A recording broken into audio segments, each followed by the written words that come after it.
India 445కే all out అయితే అశ్విన్ ఎలా 500 అని అనుకుంటున్నారా? అది బ్యాటింగ్ స్కోర్ కాదు, టెస్ట్ కెరియర్లో అశ్విన్ తీసిన వికెట్లు. ఇంగ్లాండ్ మొదటి ఇన్నింగ్స్లో జాక్ రాలీని 15 పరుగులకి అవుట్ చేసి తను ఈ మైల్ స్టోన్ను సాధించాడు.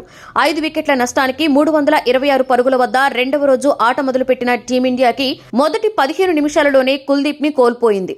నైట్ వాచ్మెన్ గా వచ్చినటువంటి కుల్దీప్ 24 బంతులలో 4 పరుగులు చేశాడు. మరుసటి ఓవర్లో సెట్ బ్యాట్స్మెన్ జడేజా కూడా రూట్ కు రిటర్న్ క్యాచ్ ఇచ్చి 112 వద్ద అవుట్ అయ్యాడు. బ్యాటింగ్ పిచ్ అని టాస్ గెలిచిన టీమిండియా ఉపయోగించుకోలేదు. లాస్ట్ బౌలింగ్ ఫెయిర్ గా వచ్చినటువంటి అశ్విన్ మరియు డెబెట్ బ్యాట్స్మెన్ ధ్రువ్ జురేల్ మాత్రం మొదటి సెషన్లో వికెట్ పడకుండా జాగ్రత్త పడ్డారు. 8వ వికెట్ కు 77 పరుగులు జోడించి సెట్ అయ్యారు. అనుకునే లోపే రెహన్ అహ్మద్ వేసినటువంటి ఒక బంతిని ఫ్రంట్ ఫుట్ వచ్చి బౌండరీ దాటించే ప్రయత్నంలో మిడాన్ లో ఉన్నటువంటి అండర్సన్ కు క్యాచ్ ఇచ్చి అవుట్ అయ్యాడు అశ్విన్. 89 బంతులు ఆడినటువంటి అశ్విన్ కు అప్పటికే 2 ఛాన్సులు వచ్చాయి. అయినా కానీ 37 పరుగులు మాత్రమే చేయగలిగాడు.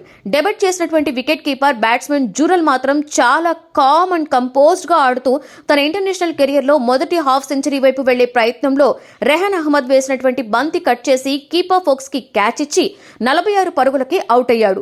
415 పరుగులకే 9 వికెట్లు కోల్పోయిన టీంను బూమ్రా హిట్టింగ్ తో 445 వరకు చేర్చాడు.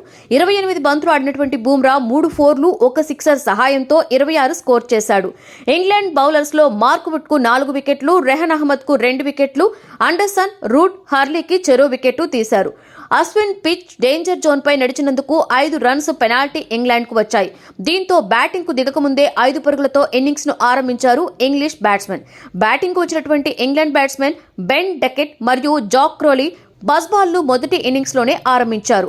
జాక్ క్రోలీ ఆచితూచి ఆడుతుంటే బెన్ డకెట్ మాత్రం టీ20 స్టైల్లో బ్యాటింగ్ చేస్తూ తన కెరియర్ లో 3వ సెంచరీ కేవలం 88 బంతులలోనే చేశాడు.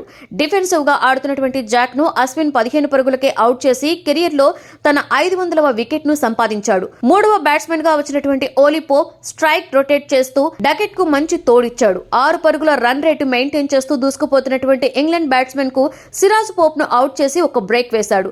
55 బంతులలో 39 పరుగులు చేసినటువంటి పోప్ ను ఐబీడబ్ల్యూతో అవుట్ చేసి ఈ మ్యాచ్ లో తన ఖాతా తెరిచాడు సిరాజ్. 2 వికెట్లు పడ్డా కూడా తను మాత్రం తగ్గేదిలే అంటూ డకెట్ మాత్రం 4లు 6లతో రెండవ రోజు ఆట ముగిసే సమయానికి 118 బంతులలో 133 పరుగులు చేశాడు. తనకి తోడుగా రూట్ 13 బంతులలో 9 పరుగులు చేసి నాట్అవుట్ గా నిలిచాడు.